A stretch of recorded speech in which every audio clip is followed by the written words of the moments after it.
What if I told you that one of the most transformative periods in American history was both a triumph and a tragedy?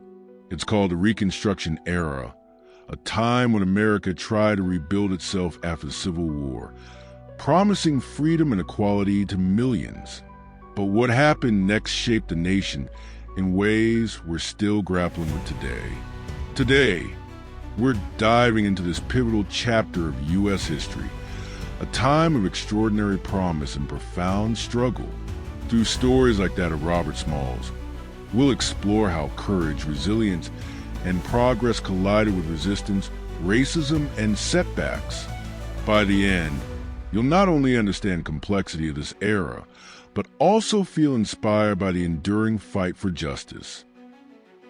When Confederate General Robert E. Lee surrendered at Appomattox Courthouse in April 1865, the Civil War officially ended, but the work of reuniting a divided nation had only begun. 4 million enslaved African Americans were now free, thanks to President Abraham Lincoln's Emancipation Proclamation and the ratification of the 13th Amendment. Yet freedom alone didn't guarantee equality or opportunity. Reconstruction aimed to address 3 critical challenges: reintegrating Southern states into the Union, ensuring civil rights for newly freed African Americans, and rebuilding the devastated Southern economy. The federal government established programs like the Freedmen's Bureau to assist former slaves with food, housing, education, and employment. These efforts offered hope, but they also faced fierce resistance from white Southerners unwilling to accept social or political change. At the heart of Reconstruction lay a fundamental question: what kind of nation would emerge from the ashes of war? Would America embrace its founding principles of liberty and justice for all, or perpetuate systems of inequality under new guises? The answers would shape the course of history. One of the most significant achievements of Reconstruction was the passage of constitutional amendments designed to secure civil rights. The 14th Amendment, 1868, granted citizenship to all persons born or naturalized in the United States, including formerly enslaved individuals, and promised equal protection under the law. The 15th Amendment, 1870, prohibited racial discrimination in voting, paving the way for African American men to participate in elections for the first time. For many freed people, these legal victories represented more than abstract rights. They symbolized tangible opportunities to shape their futures. Families reunited, communities formed churches and schools, and Black entrepreneurs began building businesses. Education became a cornerstone of empowerment, with newly established public school systems offering literacy and skills training. These institutions weren't just about learning. They were about self-determination and creating pathways out of poverty. But let's be clear, the transition from slavery to citizenship was anything but smooth. Former slaveholders enacted Black codes, laws restricting African Americans' freedoms, and later developed Jim Crow legislation to enforce segregation. Economic exploitation persisted through sharecropping, which often trapped Black farmers in cycles of debt. Despite these obstacles, African Americans demonstrated remarkable resilience, forging a sense of agency and purpose even amidst adversity. Among the most inspiring aspects of Reconstruction was the rise of African American leadership in politics. For the first time, Black men served in state legislatures, Congress, and local governments, advocating for policies that advance equality and economic development.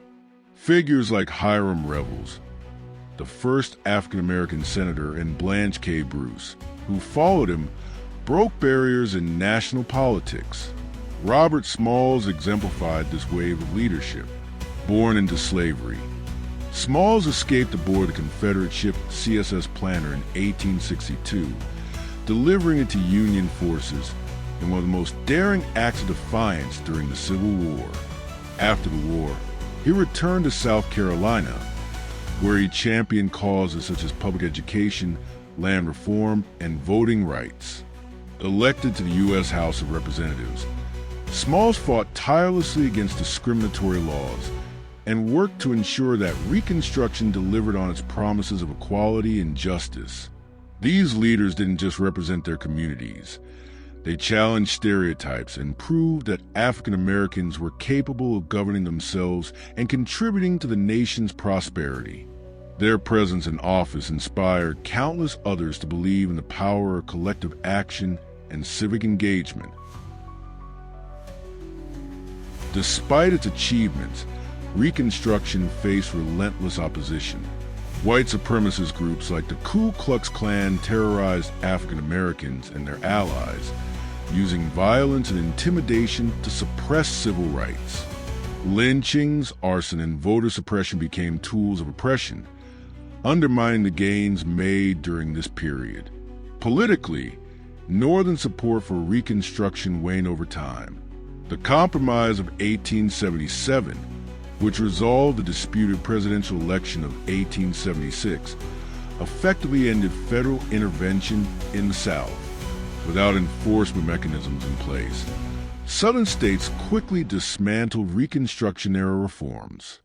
Jim Crow laws institutionalized racial segregation, while poll taxes and literacy tests disenfranchised black voters. By the late 19th century, much of the progress achieved during Reconstruction had been rolled back. Yet even in defeat, the spirit of Reconstruction endured. Its unfinished business planted seeds that would eventually blossom into the civil rights movement of the 20th century. As W.B. Du Bois famously wrote, "The slave, when free, stood a brief moment in the sun, then moved back again towards slavery." The Reconstruction era teaches us that progress is fragile and requires constant vigilance. While it fell short of achieving full equality, it laid the groundwork for future struggles against injustice. Many of the issues debated during Reconstruction, voting rights, educational access, economic mobility, and systemic racism, are still relevant today. Stories like Robert Smalls remind us that ordinary individuals can make extraordinary contributions when they refuse to accept the status quo. Smalls' determination to secure freedom, advocate for civil rights, and serve his community serves as a model for how courage and persistence can drive meaningful change. Moreover, Reconstruction highlights the importance of storytelling in shaping historical memory. For decades, its achievements were overshadowed by narratives that portrayed it as a failure or blamed African Americans for its shortcomings. Today, historians and activists are reclaiming this era, celebrating its successes, and honoring those who dared to dream of a better world. As we reflect on the Reconstruction era, let us remember both its victories and its challenges. It was a time of incredible progress, marked by the courage of those who dared to challenge centuries-old systems of oppression. Yet it was also a cautionary tale, reminding us that progress must be protected and expanded upon if it is to endure. In the words of Frederick Douglass, "If there is no struggle, there is no progress." Let those words inspire us to continue to fight for equality and justice, whether through activism, education, or everyday acts of kindness. Like the heroes of Reconstruction, we too have the power to shape our nation's future. By honoring the legacy of figures like Robert Smalls and countless others who fought for freedom, we affirm our commitment to building a society where everyone has the opportunity to thrive. The work of Reconstruction may remain unfinished, but its vision lives on in each of us. Subscribe and welcome to the Empire.